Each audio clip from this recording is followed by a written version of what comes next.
Well, leaders, welcome back. We are into lesson 6 this time around. Hard to believe that we're into chapters 9 and 10, but we're going to make our way all the way into 11 this week. So as we kind of jump in, we kind of remind you guys, this section kind of falls right in the middle of a kind of a 3-chapter long section.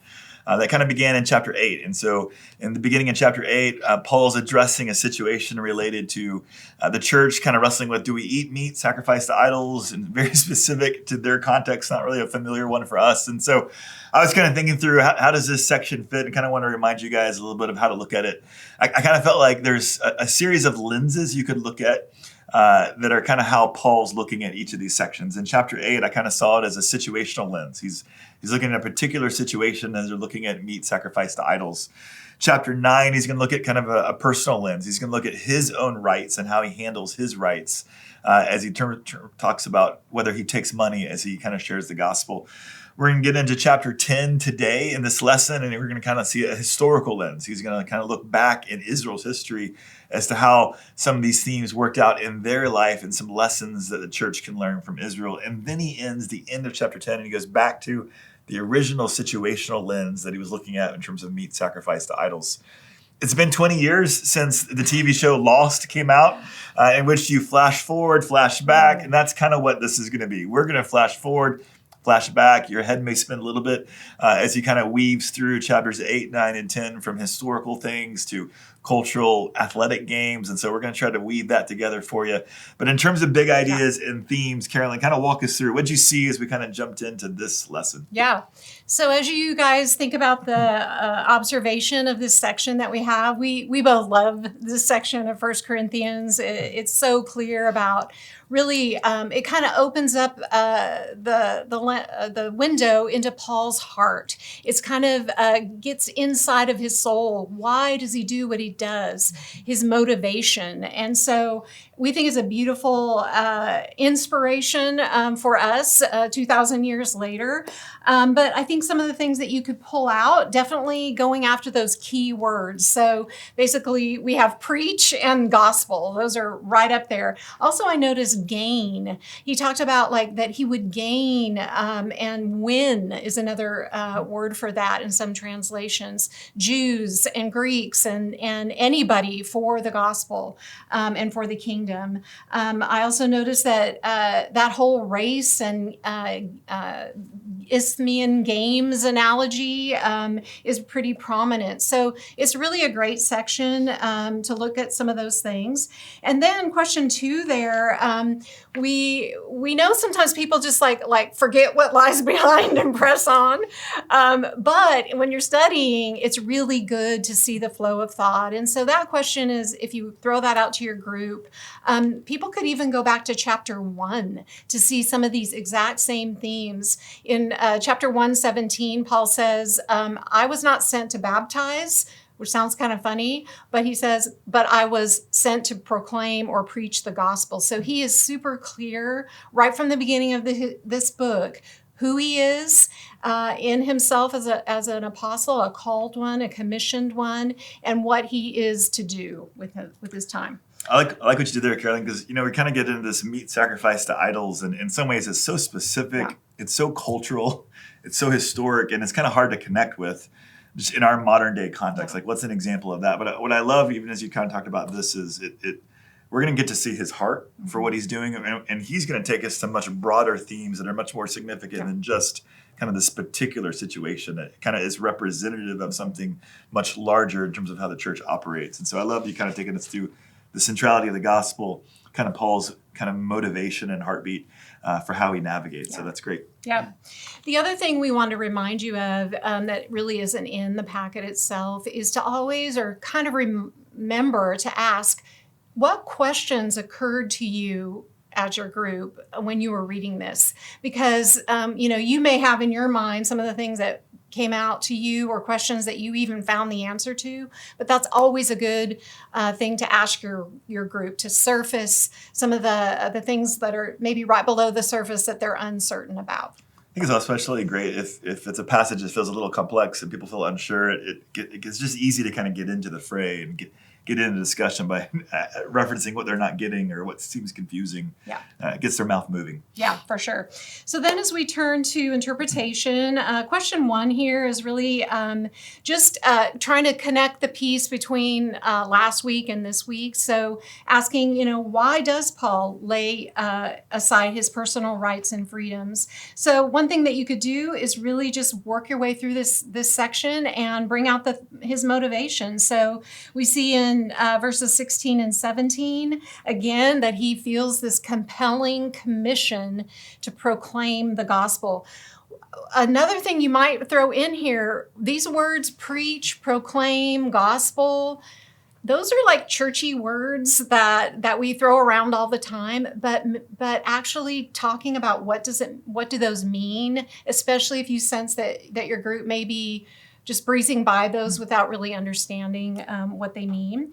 So he's got the compelling commission. And then in verse 19, we see that he says, I don't take any money for proclaiming the gospel. I'm not restricted by anybody's patronage. I'm free to proclaim a free gospel. So it's kind of the free, double meaning there. And also in verse 23, another motivation he has is so that he can actually partake of the blessings of the gospel. That seems a little interesting for him to say that, but I was just meeting with some of our mobilization team yesterday, and they were exuding just the joy of actually sharing the gospel. It's a blessing and a joy to them to obey the commission and to proclaim the gospel. So Paul says it too. He shares in, partakes in the blessing of the gospel. And then, of course, his motivation is that he has a vision for his life. So what we see in 25 through 27, he is running a race. He has a clear goal. He's willing to sacrifice himself, his body, for this eternal reward that he is aiming toward. So yeah, I think this question 1 is a great tee up for the rest of the lesson.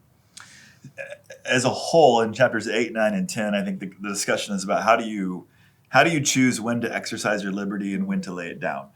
And this meat sacrifice to idols is kind of a test case for how you make those kinds of choices. And ultimately, I think he's trying to have them look at it and process it with a whole new set of motivations, not just whether they can, but whether they should, whether it's edifying, whether it's glorifying the Lord. We'll kind of see those in motivations a little bit later.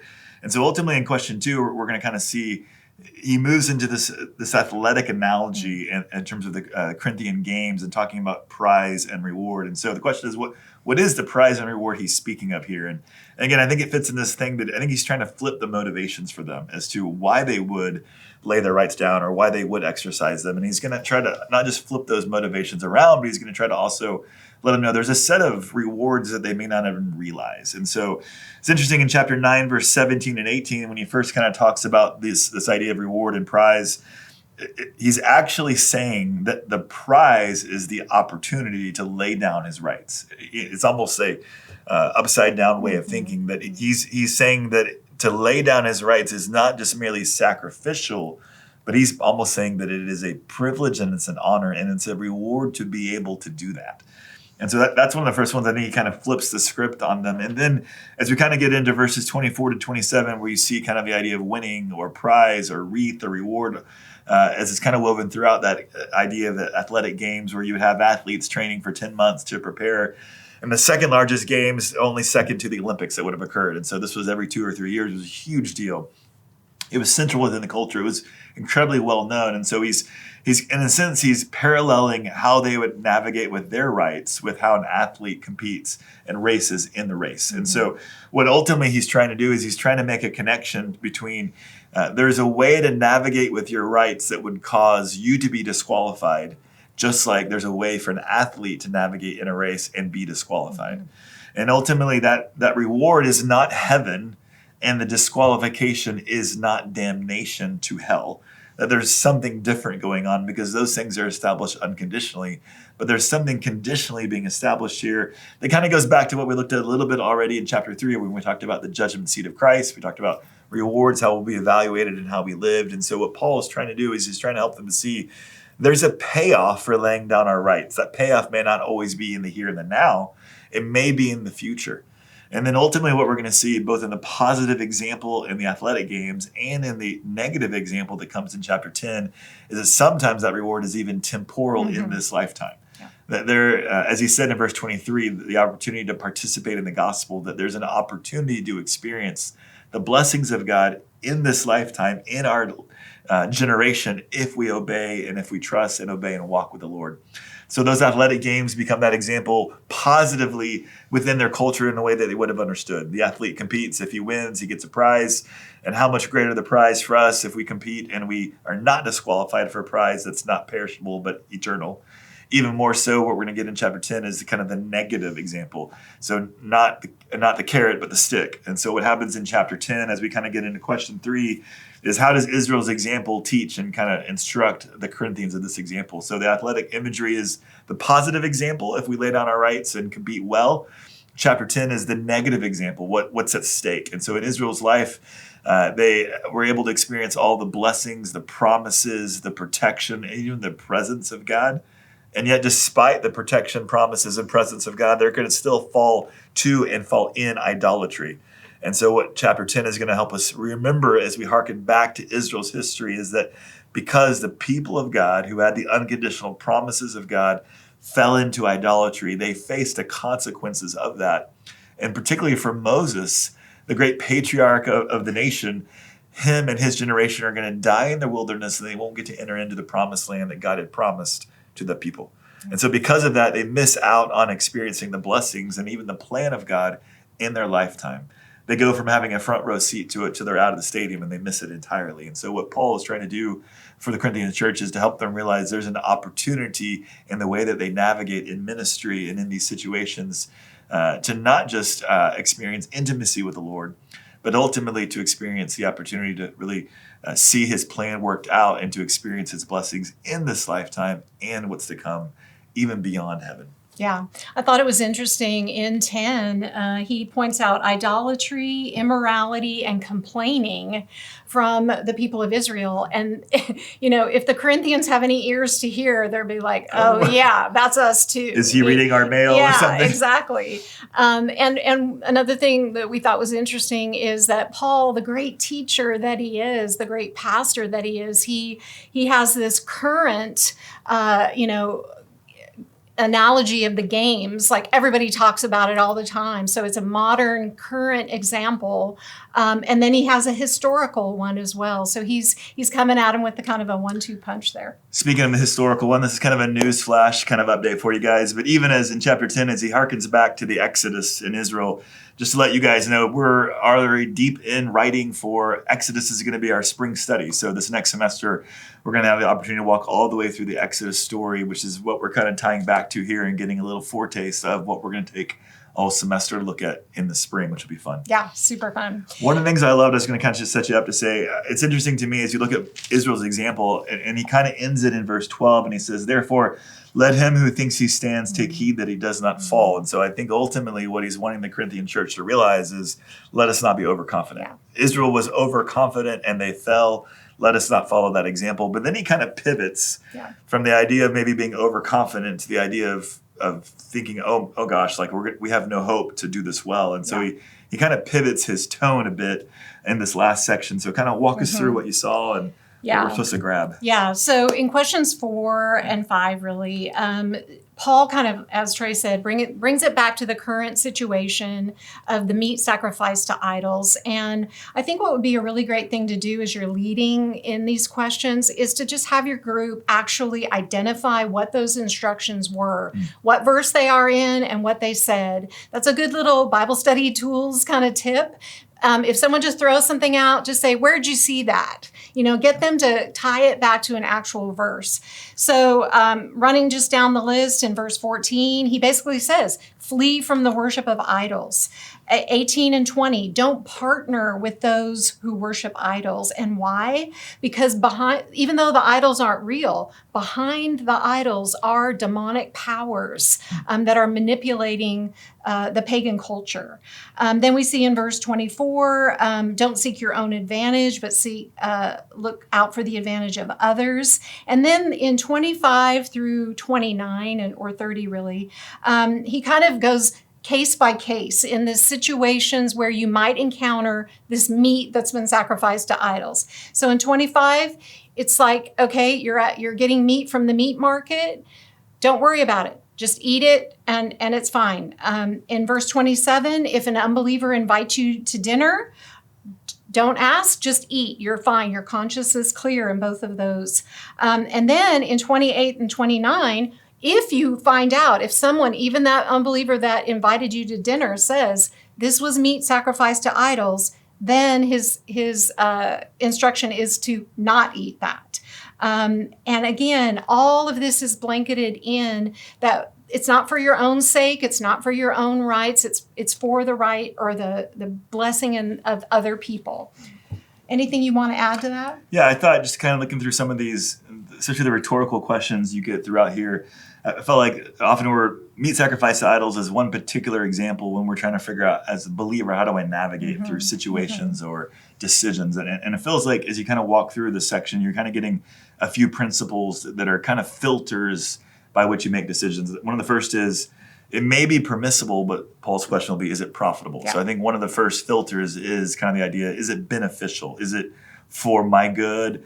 Does it lead to me being enslaved? In which case, it's not, even if it's permissible, but if it leads to a bad result, then no, don't participate.